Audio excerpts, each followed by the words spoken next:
Hey guys, it's Iconic, and after a very successful 30-hour stream, which was very unexpected for me, I made a lot of progress in the league, and I'm currently sitting at T16 maps, currently comfortable defensively and offensively. And I have made a lot of changes that are not reflected in the current POBs as a result of the current market prices and how expensive Dark Monarch is, and it just being out of budget for now. I think currently it's about Forage Divines. So I'll be going over the changes I've made to my current character that differs from the POBs.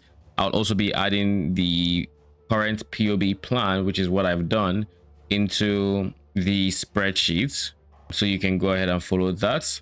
And of course, in the description will be the snapshot POBs for, well, there'll be two snapshot POBs. There'll be one for my character around where I got my two void zones, Eta and Exarch, and another snapshot for where my character currently is in terms of the swap.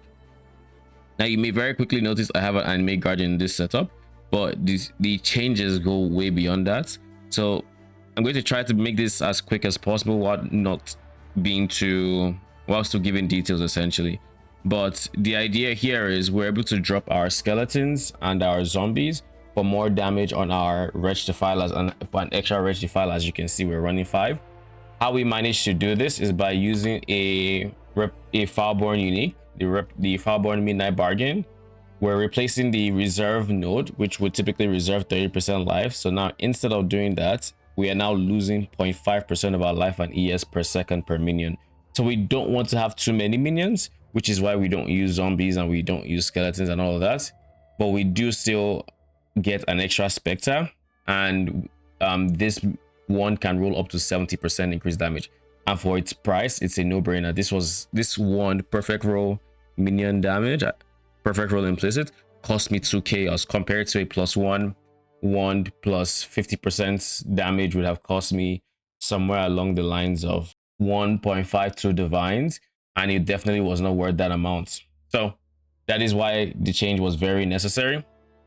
By switching to this, we get one extra Spectre, but we lose 2 levels on the Spectre gem that was being provided by Reverberation Rod, to a 4 below level 25. To combat this, we had to actually spend quite a bit of currency, and depending on the market states as of when you're watching this video, it might be just worth it to go straight into a Dark Monarch or not. As of right now, it is worth making this in-between step. But how we combat it is we then, instead of using a level 20 Race Spectre, we opted to buy a level 21 Race Spectre gem. That gives us 1 extra level to get to where we need to go. But then we still need 1 last level, because without this last level, we are going to be level 24. And we get that from using a level 2 Empower. Now, how I got this, I actually got a level 1 Empower, and I used 2 Facetors Lens that cost me about 50 chaos. So I think this level 2 gem cost me about a total of like 100 chaos, give or take. So again, it was on the pricier side, which is why depending on the market prices, you might want to consider just going straight for a Dark Monarch. After I did this, that gave us 5 minions and a whole bunch of minion damage we didn't have access to before. But now we're going to be losing our skeletons and zombies, so we have to make up for that somehow. And we are making up for that by using an Anime Guardian, as you might see here.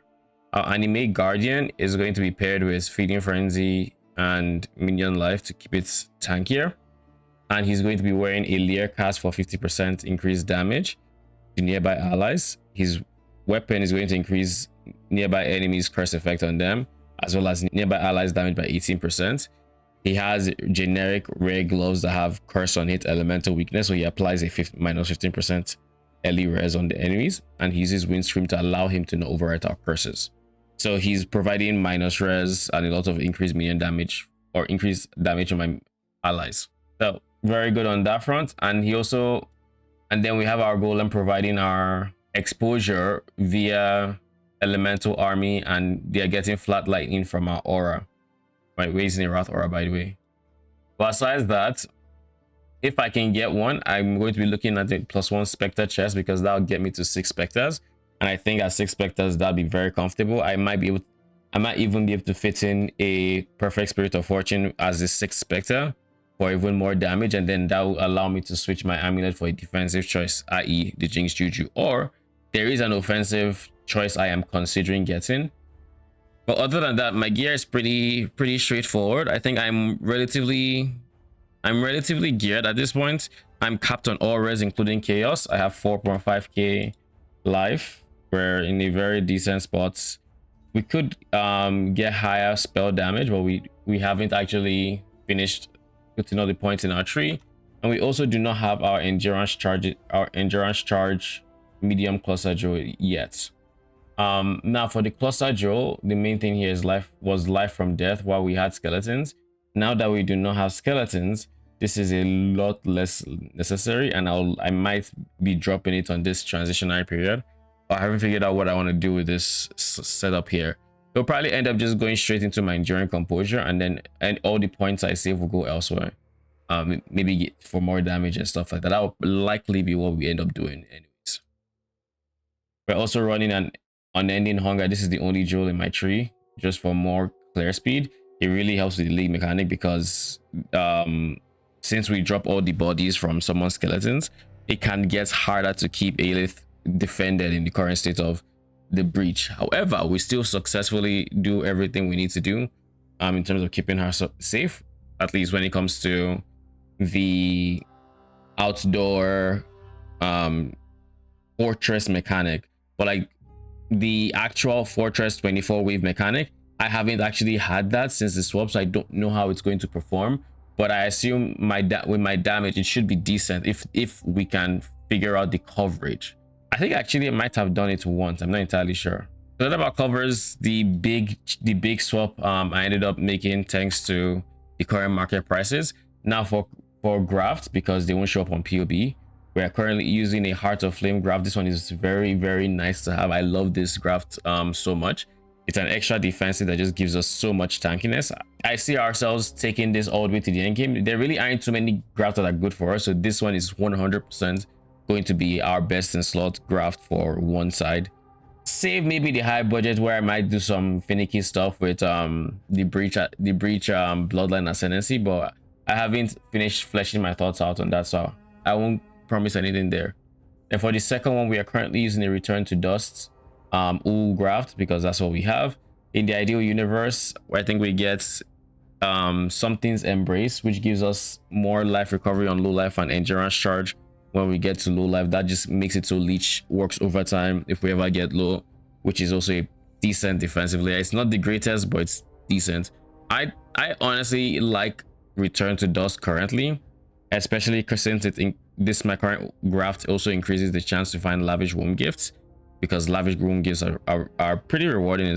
They're the currency ones, and Return to Dust as a skill itself, I don't feel like I notice the damage, but the stun can be nice in getting damage uptime, so there's that. And as for upgrades I'm considering, like I said, I really want to get Darkness Enthroned. I haven't so far. When I checked the prices, it was overpriced for like a 50%, so I just didn't. Aside Darkness Enthroned and filling out the jewels, I probably will edit the tree some more. I need to get my Enduring Composure cluster so I can actually have the defensive layers from endurance charges, and then I can pick up these points over here, and I wouldn't be spending at nearly as much inefficiently since I don't use this. There will likely be more changes to the tree. I am highly considering the Grave Pact, but like nothing, I don't have anything set in stone yet, so we'll see how it fleshes out essentially. But I just wanted to make a quick update for people who are curious as to where we're at. If you haven't already, do consider liking and subscribing. It helps out a lot. If you have any questions, leave them in the comment section below or ask on stream. All is good with me. And with all that said, thank you for watching.